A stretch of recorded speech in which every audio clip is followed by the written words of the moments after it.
Greetings friends, welcome to my YouTube channel cyber for genius. जैसा कि आप जानते हैं, मेरा नाम पुनीत है and I am a working professional who is in this industry from last 14 years. And purpose ये वीडियोस का यही है कि जो मेरा इंडस्ट्रियल हैंड्स ऑन एक्सपीरियंस है वो मैं आपके साथ शेयर करना चाहता हूँ। And with the help of this obviously it will help you in secure a very good job. Okay, so आज का वीडियो हम कंटिन्यू करेंगे जी स्केलर की जो इंटरव्यू सीरीज हम लोग डिस्कस कर रहे हैं। बेसिकली ये जो भी क्वेश्चंस हम वीडियो में डिस्कस करते हैं, प्योरली बेस्ड ऑन सिनेरियोज हैं, मतलब इंडस्ट्री में कैसे काम होता है, ऑर्गेनाइजेशन में कैसे काम होता है। ठीक है, तो आई होप ये आपके लिए यूजफुल होगा। एंड आई एम 100% श्योर अगर इन टॉपिक्स पे क्वेश्चन आया और आप ये नॉलेज आप इंटरव्यू के साथ शेयर करते हैं, ऑब्वियसली उसको लग उसको लगेगा कि हाँ आपने हैंड्स ऑन किया हुआ है। अगर नहीं किया, अगर आप ऑलरेडी सिस्टम पे हैं, देन आल्सो आपको बहुत अच्छी क्लैरिटी मिल जाएगी। ठीक है, तो आज हम दो चीजें डिस्कस करेंगे। सबसे पहले डिस्कस करेंगे ब्राउजर आइसोलेशन, जो जी स्केलर का फीचर है और बहुत बहुत इंपॉर्टेंट फीचर है, और इसके ऊपर बहुत सारे इंटरव्यू क्वेश्चंस आते हैं। और दूसरा है सब क्लॉक, वो जीआईए का फीचर। ठीक है, तो सबसे पहला क्वेश्चन हमारा है कि लेट्स से इंटरव्यू ने आपको पूछा कि what is Zscaler browser isolation, ये क्वेश्चन पुट अप किया। ठीक है, अब आप अगर नाम से ही देखेंगे कि ब्राउजर आइसोलेशन क्या हो गया कि जो मेरा वेब ब्राउजर है, राइट, इसको मुझे आइसोलेट करना है। आइसोलेट मतलब क्या हो गया? सेपरेट। सेपरेट मतलब अलग करना है मेरे इन्वायरमेंट से। होता क्या है कि जब यूजर अपनी मशीन पे कोई भी चीज एक्सेस करता है, लेट से आपने कोई ब्राउजर खोला, whether it is Google Chrome या एज या मोजिला फायरफॉक्स, तो आप जब ब्राउजर खोल के कुछ भी एक्सेस करते हैं, ठीक है, लेट से आपने लिखा gmail.com और यहाँ पे कोई ईमेल जो है आपने डाउनलोड का बटन प्रेस किया, ये आपके लोकल मशीन पे डाउनलोड हो जाता है, राइट। तो कोई भी मैलिशियस फाइल है वो डाउनलोड हो सकती है। ठीक है, आपने फाइल डाउनलोड की, रन की, कोई स्क्रिप्ट, मैलिशियस स्क्रिप्ट रन हो गई। ठीक है, कोई भी फिशिंग ईमेल है, तो अभी ऑलवेज ये चांस होता है कि जो साइट्स सेफ नहीं है, यूजर उसको ओपन करके आपके कॉर्पोरेट लैपटॉप पे उस पर कोई भी तरह का हार्म हो सकता है। ठीक है, तो अगर वन लाइन डेफिनेशन बात करें ब्राउजर आइसोलेशन क्या है, इट इज बेसिकली क्या है, एक सेफ्टी फीचर है ब्राउजर आइसोलेशन। ठीक है, सेफ्टी फीचर है जो आपको अलाउ करता है टू सेफली ब्राउज अनट्रस्टेड या रिस्की साइट्स। ठीक है, ये आपको अलाउ करेगा कि आप ये साइट्स को ब्राउज कर सकते हो विदाउट जो आपका डिवाइस है, without exposing your device to attack. ठीक है, तो ब्राउजर आइसोलेशन क्या हो गया कि जो जो मैंने यहाँ समझाया, ये तो बेसिकली विदाउट ब्राउजर आइसोलेशन है कि आपने कोई भी लिंक आपने अपने लैपटॉप कंप्यूटर पे खोला तो आपका डिवाइस प्रोन टू अटैक है। बट अगर ब्राउजर आइसोलेशन हम करते हैं तो ये डिवाइस एक्सपोज नहीं होता। होता क्या है बेसिकली इसमें कि जो ये वाला जो वे अभी डिस्कस किया, ये तो हो गया ट्रेडिशनल वे जो अभी हम कर रहे हैं। ठीक है, विद ब्राउजर आइसोलेशन क्या होता है,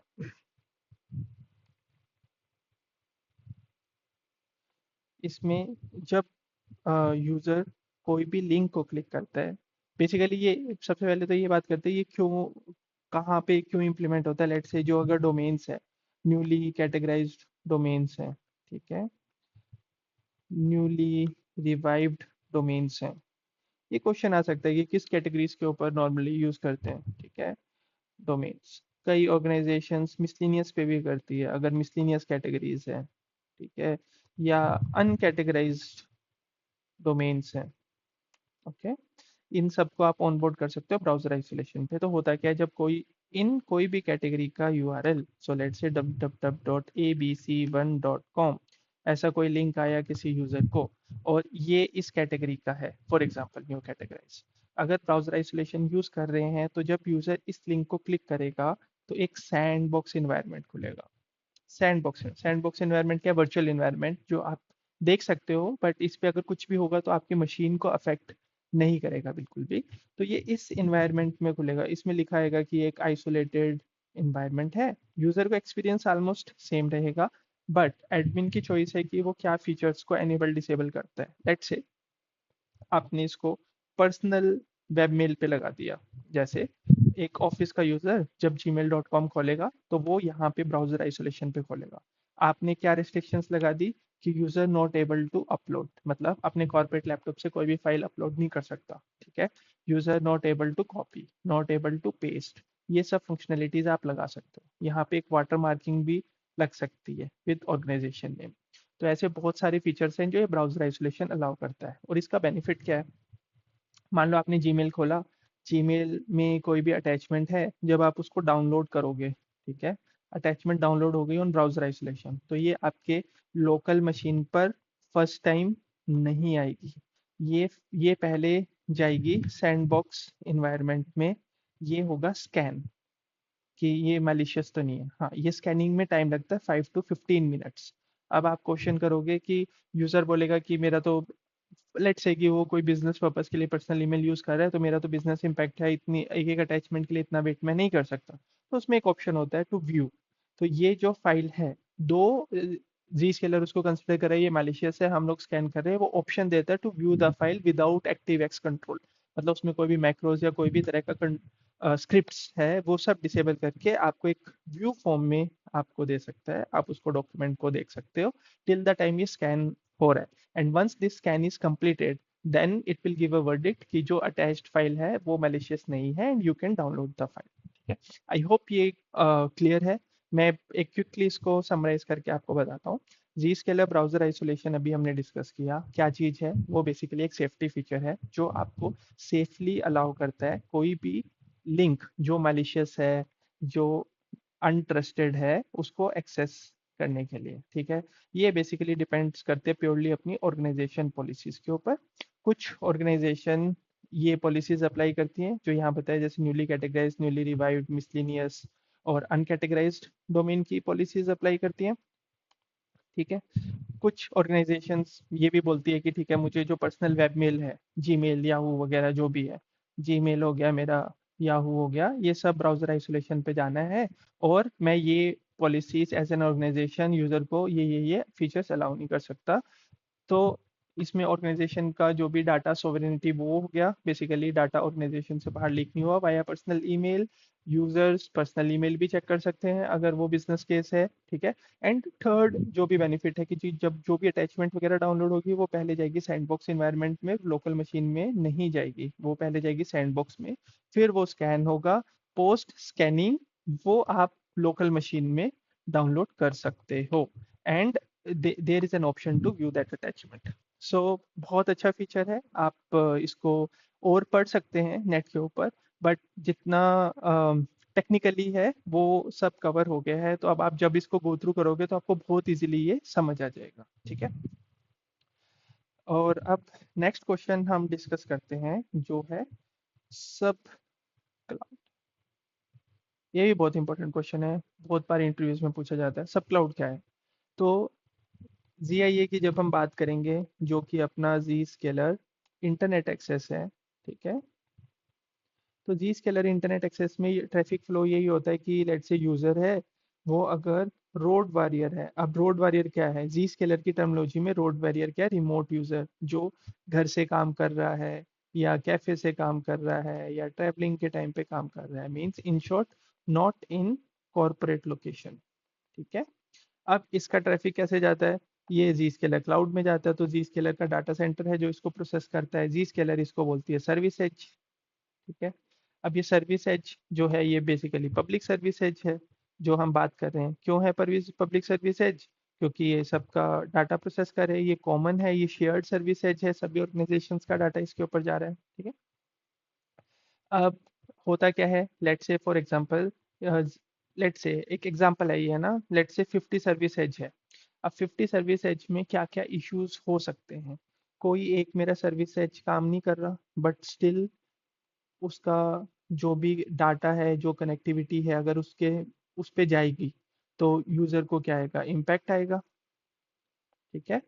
देखो मैं बताता हूँ आपको, एक एग्जांपल से समझाता हूँ। आप मानो कि मेरा एक सर्विस एज है दिल्ली का। दिल्ली का क्या नाम से है? DEL1 के नाम से। ठीक है। अब मेरा यूजर जो है वो है near to Delhi. Service edge कैसे साइन होता है? बाय जियो प्रॉक्सिमिटी से। ठीक है। तो यूजर, फॉर एग्जांपल, यूजर बैठा है अपना दिल्ली में। ठीक है। जी स्केलर ने उसको इसके साथ कनेक्ट कर दिया। अब इस डाटा सेंटर पे कुछ इशू हो गया। ठीक है, इस पे कुछ इशू हो रहा है, प्रॉपरली फंक्शन नहीं कर रहा, यूजर को लेटेंसी आ रहा है। जी स्केलर क्या करता है? जी स्केलर नॉर्मली एक ट्रस्ट नोटिफिकेशन भी सेंड करता है सभी एडमिन्स को कि कोई आउटेज है या कोई इश्यूज है इस वे में। अगर आपने सब क्लाउड कॉन्फ़िगर नहीं किया तो फिर भी इसका ट्रैफिक इसको जाएगा, यूजर को इश्यूज आएंगे, लेटेंसी आएगी या आउटेज भी हो। आउटेज तो नहीं होगी क्योंकि आउटेज होगी तो Zscaler अपने आप स्वैप कर लेगा। बट मोस्टली जो कंसर्न आता है वो लेटेंसी का आता है। ठीक है। अब अगर आपने सब क्लाउड डिफाइन किया है, सब क्लाउड क्या है कि आप मैन्युअली डाटा सेंटर को चूज कर सकते हैं। मतलब आपके पास पूरी एक लिस्ट है डाटा सेंटर की, जैसे DEL1 है, DEL2 है, सपोज मुंबई 1 है, मुंबई 2 है, चेन्नई 1 है, चेन्नई 2 है। ठीक है। तो आप इस लिस्ट में से दिल्ली 1 को आप निकाल दोगे फॉर एक X period of time. Let say आप बोलोगे एक दिन के लिए इसको आउट कर दिया। अगर इसको आउट कर दोगे तो आपका जो सब क्लाउड है वो उसमें दिल्ली 1 है ही नहीं। तो अब जो यूजर का डाटा है वो दिल्ली 1 को ना जाके दिल्ली 2 को जाएगा। तो यूजर को लेटेंसी जो आ रही थी वो नहीं आएगी। ठीक है। वापस बताता हूँ सब क्लाउड क्या है बेसिकली। ये एक ग्रुपिंग है ऑफ डीसीज। ठीक है। जिस पे एडमिन का कंट्रोल होता है। ठीक है। एडमिन इसमें जो डीसी है उसको रिमूव कर सकता है। तो एडमिन डीसी को रिमूव क्यों करेगा? अगर सपोज डीसी में लेटेंसी या कोई भी अगर रीजन है जिस वजह से प्रॉपर्ली फंक्शन नहीं कर रहा, यूजर कंप्लेन कर रहा है, उसमें से आप एक्सक्लूड कर दो तो आपके सब क्लाउड से एक्सक्लूड हो गया। ठीक है। बट अगर सब क्लाउड नहीं है, विदाउट सब क्लाउड, विदाउट सब क्लाउड ऑब्वियसली एक पैक फाइल एक है, बट वो थोड़ा सा लॉजिकली आपको पैक में चेंज करना है सबके लिए और वो डिफिकल्ट हो जाता है।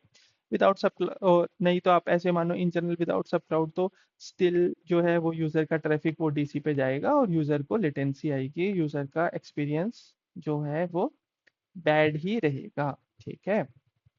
एक इसका दूसरा यूज केस है।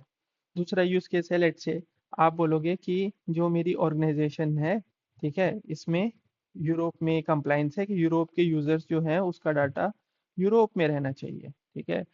ठीक है। तो आप क्या करोगे? सब क्लाउड डिफाइन करोगे। ठीक है। उसमें सारे डाटा सेंटर डाल दोगे। एक लॉजिक दे दिया आपने कि यूरोप का जो अगर यूजर है उसको मैप कर दिया ये सब क्लाउड के साथ। तो यूरोप यूजर अगर जब भी टैग होगा user country as a country variable, तो उसका सारा डाटा यूरोप के सब क्लाउड्स को भी ही जाएगा, कोई दूसरे सब क्लाउड को नहीं जाएगा। और एक चीज ये कर सकते हो कि सपोज कोई आदमी अगर इंडिया से जाता है, लेट्स से यूएस। ठीक है। तो बेसिकली जब इंडिया में था तो इंडिया के सर्विस एज आ रहे थे उसको। अब यूएस में जाएगा तो यूएस के सर्विस एज जाएंगे। बट आप चाहते हो इंडिया वाले को मतलब कि ये यूएस चला गया बट स्टिल उसको इंडिया के सब क्लाउड आए, तो वो आप वैसा एक लॉजिक बना के टैग कर सकते हो। तो सब क्लाउड एक फ्लेक्सिबिलिटी देता है आपको कि आप डाटा सेंटर्स को अपने रिक्वायरमेंट के हिसाब से आप उसको मॉडिफाई कर सकते हो, एक्सक्लूड कर सकते हो, ठीक है, टैग कर सकते हो। अब क्वेश्चन आगे क्वेश्चन आते हैं कि सब क्लाउड को कैसे कर सकते हैं, कॉन्फ़िगर कैसे करना है। ठीक है। तो अभी के लिए आप इतना समझो, एक आपको सपोर्ट टिकट ओपन करनी होती है विद Zscaler। ठीक है। आप उनको बोल दो कि मुझे एक सब क्लाउड क्रिएट करके दो विथ जो भी डीसीज है। ओके। वो आपको एक सब क्लाउड कर देते हैं सारे डीसी डाल के। अब जब भी न्यू डीसी आता है तो आपको वापस एक प्रोविजनिंग टिकट ऐड करनी पड़ती है उनके लिए, to to add new DC. But जो एक्सक्लूजन है कि सब क्लाउड में ऑलरेडी है कोई और उसको आपको एक्सक्लूड करना है, जैसे मैंने एग्जांपल बताया डेल 1 डेल 2, इसको एक्सक्लूड करना है तो इस पे एडमिन का फुल कंट्रोल है, वो इजीली कर सकते हैं। सो आई होप ये आपको क्लियर होगा। दो चीज़ें डिस्कस की है, एक ब्राउजर आइसोलेशन जिसमें हम यूज़र का ट्रैफिक एक सैंडबॉक्सिंग इन्वायरमेंट में रिडायरेक्ट कर रहे हैं जो सेव कर रहा है ऑर्गेनाइजेशन को मैलिशियस एक्टिविटीज से। और कुछ कंट्रोल्स हम अप्लाई कर सकते हैं, कॉपी पेस्ट अपलोड का, और जो फाइल है वो भी डायरेक्ट लोकल मशीन में डाउनलोड नहीं होती। एंड सेकंड हमने बात की है सब क्लाउड।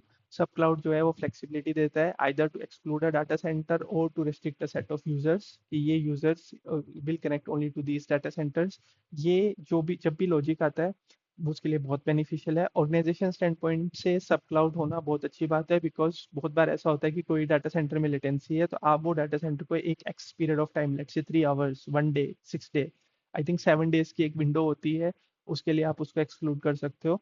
तो यूजर किसी भी यूजर का ट्रैफिक वो डाटा सेंटर पे नहीं जाएगा एंड उसके बाद कोई इशू आएगा नहीं। सो आई होप ये वीडियो आपके लिए बहुत इंफॉर्मेशनल होगा एंड आपको हेल्प करेगा इंटरव्यूज क्रैक करने में। Thank you very much. Humble request please like and subscribe because उससे ही मोटिवेशन मिलता है एंड मैं और वीडियोस बना पाऊंगा अच्छे अच्छे टॉपिक्स पे। Thank you.